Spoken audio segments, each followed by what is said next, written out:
For many of us who understand business, it takes about 5 years to muck around with it in your first business, and some of us take 10 until we realise enough's enough, something's got to give. So it was about that 9 or 10 year mark for you that you realised, hang on, I'm at a crossroad here, I think I've got something that's working, I've just got to make it better. Explain that crossroad back in 2012 and what were some of the things that you, I guess, had to do differently to create the business that is now PorterVac? I had the vision, I suppose. Like I was done with being a tradie. I got to a point where I hated the job. I just wanted to. I could see the vision. I knew where I wanted to head it. Just had no idea how to do it, I suppose. And just in case anyone's wondering, what does PorterVac do? So we run a vacuum gutter cleaning and roof maintenance service. The core thing we sell is a vacuum gutter clean service. So at 2012, you realised if I'm going to do this and do this differently because there's a market for it, there's certain things that need to change. Yeah. And ultimately, becoming a business owner versus a tradie is. But that's something I actually got out of what Shane was saying too. How he continually breaks down what's working. Because I mean, this business started out as me working for myself, by myself, and it worked really, really well. And then I put one guy on, and that worked really, really well. So it's something that I continue to come back to. Like, why is it? I do it regularly. It was really interesting to hear that he does that regularly. So the fundamentals are the fundamentals.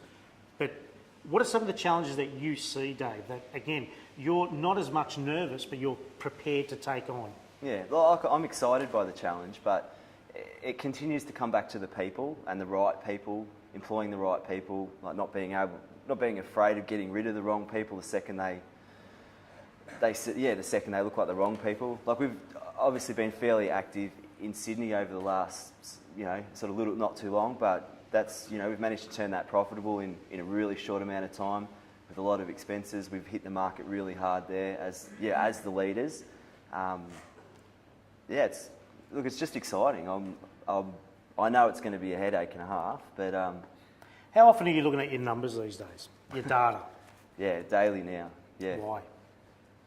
Well, because we're in such a growth mode, and look, I'm not the greatest with numbers either, but obviously relying on other people now to have that right.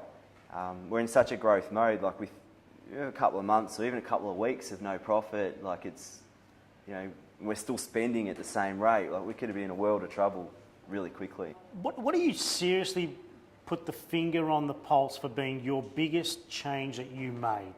Whether it was in 2003, 2012, or right now. What is the biggest single change that you have made and you will continue to make in yourself as a business owner? Well, my biggest change within myself was probably looking into myself and like losing the proudness, I suppose. Like I was a really proud tradesman that had to know everything. So I sort of looked into myself. I came to terms with the fact that I didn't know everything. And if I was going to be really successful and I wanted it as badly as I did, I'd have to go back to learn. I suppose start my apprenticeship again, which that's what 3 and a bit years ago, that's what I did. I sort of reached out and started getting help and asking people and sort of tracking people, looking at businesses that were like what I wanted to be and working out what they were doing that was different to what I was doing. And success leaves clues, as does failure. If you don't keep your eyes open every single day, the opportunities will come amiss and you will miss them every other day. But if you're clear about what you want and ultimately what you need, which needs to flip, the wants need to be put aside and the needs need to grow. If you know what you need, you have the opportunity to seek out where the clues of success lie. Because where the clues of success lie, they're in places that are, inaccessible. They are kept for the critical few, not for the trivial many.